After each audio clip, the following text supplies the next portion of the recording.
Hello everyone, I'm Leslie Cornwell, Certified Nurse Midwife with Empowering Midwifery Education.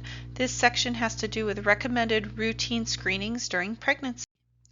A legal disclaimer we put at the beginning of all of our presentations. This information is for general and educational use only, not intended to substitute for professional, legal, or clinical advice. We strive to keep our information as accurate and timely as possible, but make no promises and guarantees it works for your local unique situation. Course objectives is students will be able to verbalize what exactly are prenatal screening tests. They'll be able to talk why they're important to understand as midwives, healthcare providers, and be able to adequately educate our clients we're taking care of on their best possible options. They'll be able to verbalize the recommended screenings based on their trimesters, risk factors, and assessments that make you get more information. The information is really important because as midwives, healthcare professionals, we take care of clients, patients, babies during pregnancy, and there's a lot of things that can happen. Most of the time birth is normal and healthy, but part of what makes it normal and healthy is some routine screening, some things to confirm that there's low risk, healthy risk factors aren't present. So each and every visit, from the very first visit to postpartum visits, there's specific screenings and recommendations to be done to help reinforce that this is a low risk healthy candidate for a mom and a baby to be born at home, at a birth center, in the hospital, independently with a midwife, needing to collaborate with a physician. The screenings are what makes the outcomes really, really high, and you know when you need to add additional resources and assessments and further testing based on those recommended guidelines. So let's go to the basics. What are prenatal screens? So a prenatal screen is just a generalized word meaning these are recommended standards with ACOG, ACNM, MANA, locally, nationally, internationally recommended to be offered throughout the pregnancy to help reinforce screening. So there's certain things we're going to talk about with the prenatal panels, the 20-week anatomy scan, the diabetes screening, their RH status, and compatibility. There's a lot of extra things that are recommended to watch for that will help to increase decision making for the mom and the family of what birth setting, what practitioner, what style of birth outcome, and the interventions that may be needed based on those findings.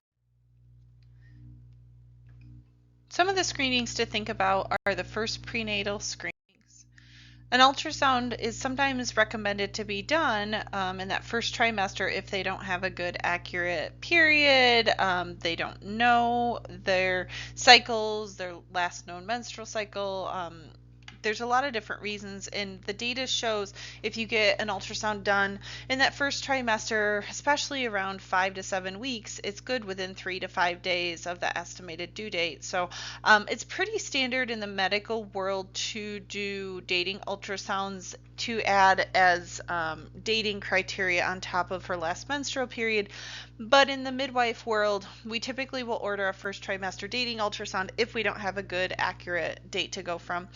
Later on in the pregnancy, you're going to do dating, you're going to check fluid levels, you're going to really do further testing. But in the beginning, some people may want some genetic testing done for the nuchal translucency and the Down syndrome risk, depending on age and different things. So it just depends on your patient's unique situation.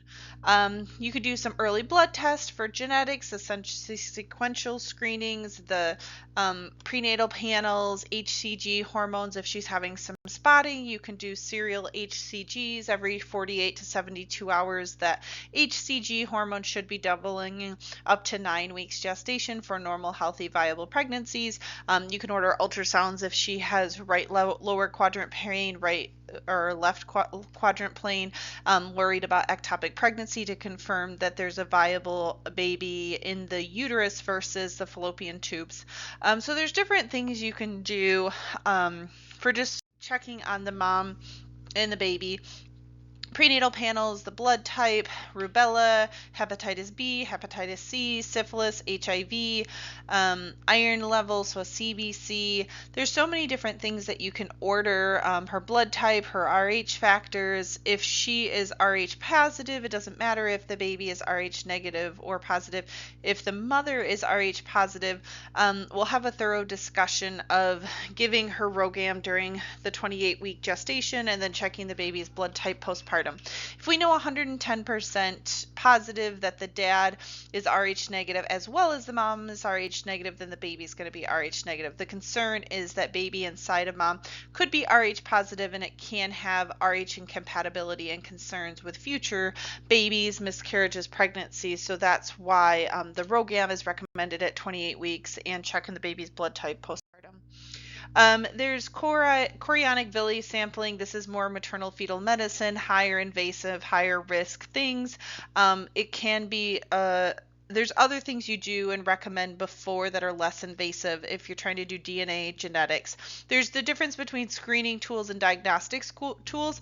The screening tools are more of risk factors and probabilities, like genetic testing is more of a ratio versus these more invasive procedures are more diagnostic ones and more getting the sample of the genetics, the DNA itself. So you can do the chorionic villi sampling. It's done between 10 to 12 weeks, particularly those moms that are considering an abortion are really wanting to know genetic abnormalities, specific conditions like cystic fibrosis. They will typically do it through transabdominal, and then the testing can be done also transcervical, just depends on the different types and the side effects and what you're looking for. There's additional testings to do with the second trimester, so from 12, 13 weeks all the way to 28 weeks. 20-week anatomy scan is a pretty common thing that's recommended. It can be between 18 to 22 weeks. If you wait a little bit longer, they have a less issue checking certain parts of the baby, the heart valves, certain things that may be harder to see. Some insurances will pay for a repeat ultrasound if you do it at 18, 20 weeks and they weren't able to see all the anatomy. Sometimes they aren't. As the baby gets 28 weeks on, it's just harder to see some of those minute details of anatomy. There's certain blood tests that you can do in the second trimester for genetics that are a little bit later versus earlier. The quad marker screening for neural tube defects can be done at this time. There's other things to just think about. Most of it with the second trimester is going to be genetic testing, 20-week anatomy scan, 28-week is right on the cusp of second, third trimester, doing the glucose testing, the RH compatibility, the prenatal panel, depending on when they enter pregnancy care. If they're a new OB is at 18 weeks, some of these first trimester recommendations are going to merge with your second and third trimester recommendations.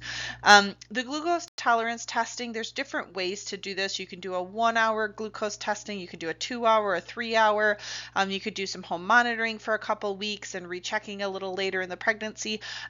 There's a lot of guidelines and recommendations out there. There's not a lot of data with the jelly beans and these other ways, or just not screening at all. Gestational diabetes isn't going to have any real obvious signs and symptoms until it's more severe, and so some of these screenings we do, like the blood pressures and the diabetes screening, the only way you can really know if it's present is the information you're gathering versus asking her questions of an assessment. So those are really important things to consider. Some people, based on risk factors, can do the glucose tolerance testing with their prenatal panel if they've had a large baby, diabetes in the past, obese, older, risk factors. You may consider doing an A1C in the first trimester, doing the glucose tolerance testing in the first trimester, but then also repeating it around 28 weeks. And sometimes I've even seen it where they're right on the borderline, or they're having symptoms, they're dipping glucose in their urine. Even after you do the 28-week gestation, sometimes that'll get repeated just depending on risk factors. There's other things that can be done, and amniocentesis can be done if you're worried about, these are more higher risk things that doctors would do. They want to actually get this fetal cells, maybe it's for genetics. It could be, I've seen it where they're considering doing an earlier C-section based on she's had a classical incision and there's a lot of risk factors and they want to deliver the baby closer to 35, 36 weeks. They'll get the lung maturity and they'll do some other different things with an amniocentesis millennial. So there's different screenings out there. Some of the ones the midwives will do and some of them that'll be high risk specialists, just depending. But I think the important thing is just to know what resources are out there. And even if you're not the one directly doing a specific genetic testing invasive procedure, you can help better prepare your clients. What are exactly the different screenings and things that could consider. A third trimester screening, so that would be 28 weeks gestation on, and so it just makes a difference when they enter your care. When they start prenatal care, some of these screenings may be condensed together. You may not be able to do them anymore. So a more common one between 35 and 37 weeks gestation is the GBS, the group beta strep culture. It's a vaginal anal rectal swab that you will do to just see if that colonization is present during the last month of pregnancy. 80% of women it's negative, not present. 20% of women it just happens to be colonized during the end of pregnancy. It doesn't hurt her partner, but it is something that has a slightly increased risk chance of a very serious lung infection for the babies. And so that's part of our job as a midwife, is to talk about, even if our client doesn't want certain screenings and standards and testing, you look at risk factors, you make sure there's good informed consent. Depending on which testing, some of these are state mandated for pregnancy, so you may have to have a written agreement in place.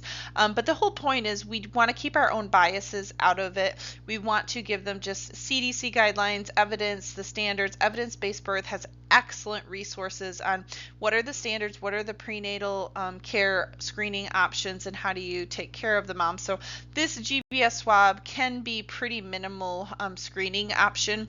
I always stress to my families, just go in the bathroom, do a little bit of a swab inside your vagina towards the rectum. It's more information for the pediatrician. If you choose to do antibiotics, here's your options, here's the data to support decreasing that risk, and then the families can make a decision. So you really want to think about the group beta strep, where it's at, what are the options. There's a lot of things out there you can do with balancing the flora beforehand, with garlic and keeping her healthy and probiotics.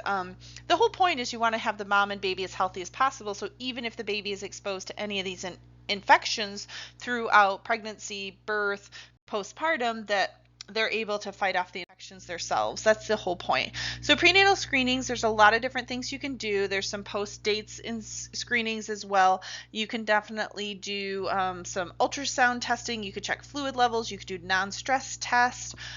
It just depends on how much skills and what you have on your arsenal to work with. But definitely just understanding when is a screening implemented, why, how to interpret the results, and what to do about it. What is within the scope of a midwife, what needs to be collaborated with a doctor, what needs to be transferred to a doctor or a hospital. So there's a lot of things to think about with prenatal testing. The whole point of prenatal screenings is to find out what's routinely recommended, talk about with unbiased, informed consent, what are the options, and then based on the information you're gathering from those screenings and testings, are they still a low risk candidate for a home birth, for a birth center? Do they need to be transferred to a hospital? Maybe they can still be with a midwife, but they need the additional hospital setting based on the anatomy scan and the baby's heart and the lungs and certain things that are risk factors, that you need extra equipment and skills available at the birth time. So it really makes a difference. The point of this is, if you ignore things and then you say she's low risk healthy because I didn't get that information, that's not what makes our outcomes great. Our outcomes are great because we've screened them, we've followed standards, we've reinforced this is a low risk healthy woman, versus we just didn't do the screening. So I think that's part of the conversations that are really important to have among all